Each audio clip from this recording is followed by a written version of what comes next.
بسم اللہ الرحمن الرحیم۔ السلام علیکم۔ پیش خدمت ہے حالات حاضرہ کا یہ خصوصی بلیٹن۔ آج کا اہم موضوع ہے ایتھوپیا کے آبی احمد اس سال بنے نوبیل امن انعام کے حقدار۔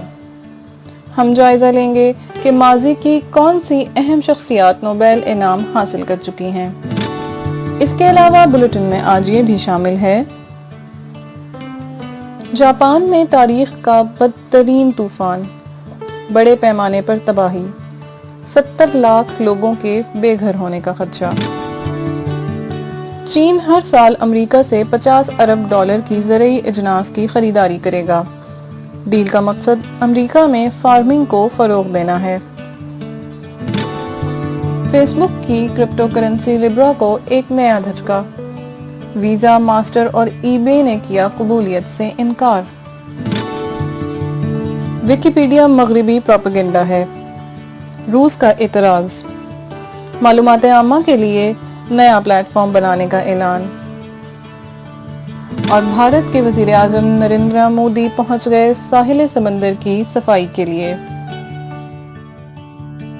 Before moving on, let's have a look on our social media accounts.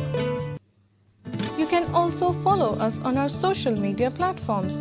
کیا آپ جانتے ہیں کہ آج کا دن تاریخ میں کیوں اہم ہے؟ اگر نہیں تو ہمارے انسٹاگرام پیج پر آئیے، یہاں آپ کو ہر دن کی تاریخ سے متعلق معلومات ملیں گی۔ ہمیں ٹویٹر پر فالو کیجیے، ہمارا ہینڈل ہے @thegkquestions. We have also created a whole playlist on essay writing on our YouTube channel. Go and check it out. You can also send us your queries on our email. All the links are given in the description box below. اور اب بڑھتے ہیں آج کے اہم موضوع کی جانب۔ آج خصوصی رپورٹ میں شامل ہیں نوبیل انعام کے حوالے سے دلچسپ معلومات۔ ایتھوپیا کے وزیر اعظم آبی احمد کو رواں سال نوبیل امن انعام سے نوازنے کی وجہ ان کی بین الاقوامی امن اور تعاون کے لیے کوششیں ہیں۔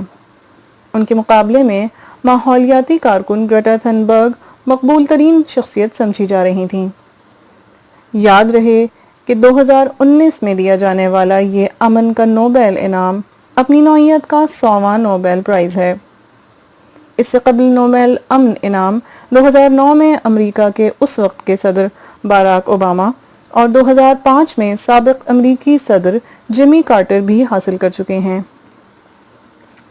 2014 میں ملالہ یوسفزئی یہ انعام حاصل کر کے نوبیل امن انعام کی فہرست میں شامل ہونے والی سب سے نوعمر شخصیت قرار پائیں، جبکہ 2012 میں یہ انعام یورپین یونین، 2001 میں اقوام متحدہ اور کوفی عنان اور 1979 میں سینٹ ٹریسا کے حصے میں آیا۔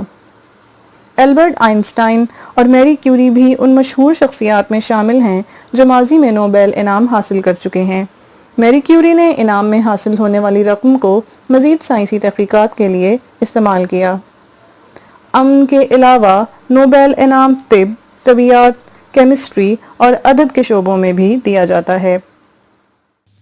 حالات حاضرہ کا یہ خصوصی بلیٹن کرنٹ افیئرز ڈائجسٹ کی ادارتی ٹیم نے تیار کیا ہے۔ اگر آپ کو ہمارا یہ بلیٹن پسند آیا ہے تو اپنی قیمتی آراء سے ہمیں ضرور آگاہ کیجیے۔ ہمارے کانٹیکٹ ڈیٹیلز اور سوشل میڈیا لنکس آپ کی سہولت کے لیے ڈسکرپشن باکس میں موجود ہیں۔ تازہ ترین معلومات، تجزیوں اور تبصروں کے لیے ہمارے چینل کو سبسکرائب کرنا نہ بھولیں۔